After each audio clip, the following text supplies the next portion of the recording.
I decided to switch to Valvoline Restore and Protect engine oil since it claims to remove up to 100% of deposits around the piston grooves and landing. I haven't even driven up to 500 miles since adding Valvoline Restore and Protect, and I already have one clear outstanding benefit. Today I'll be sharing what that is, and I'll also walk you through the baseline test that I did, which is how I intend to scientifically measure the effect of this product on my engine. Now let's get this.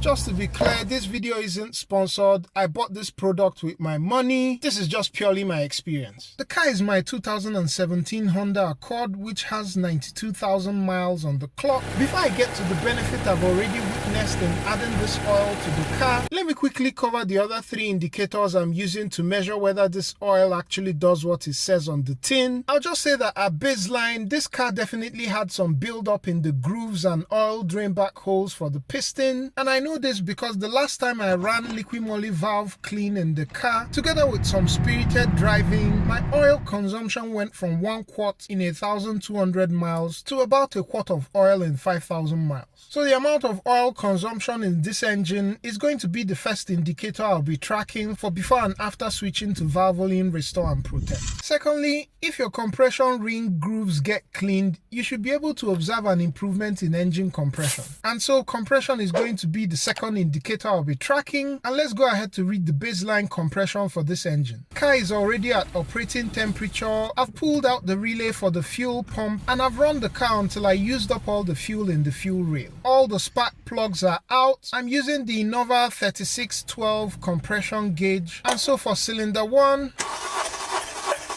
cylinder 2, cylinder 3, and cylinder 4, here's what the baseline compression readings are. These results are good for this engine. Honda says that each cylinder should give you at least 130 psi, and that the variance in compression between the cylinders shouldn't be more than 29 psi. And so change in cylinder compression is going to be my second indicator for effectiveness. The third indicator is going to be comparing the amount of deposits cut by the oil filter which I had at baseline versus the new filter that I'm going to be fitting on the car. Both filters are Purelator brand. It's going to be interesting to see whether there will be more deposits cut in these filters after I've run Valvoline Restore and Protect for a couple of oil change intervals. Since I've drained the oil, I'll just go ahead and add Valvoline Restore and Protect. Since adding this oil to the car, I'm driving a couple 100 miles. The fourth indicator where I've seen remarkable success already is a reduction in blow-by past the piston rings. Although I forgot to get actual baseline footage previously with the car idling, if I unscrew this cap for the engine oil pour hole, I'll just have it bobbing all over the place, showing that there's significant blow-by. But now, since adding this product with just under 500 miles, here's how the oil cap now looks even when I unscrew it with the car idling. You can see that all that bobbing up and down is gone, and I'm actually pleasantly surprised at how quickly this has happened.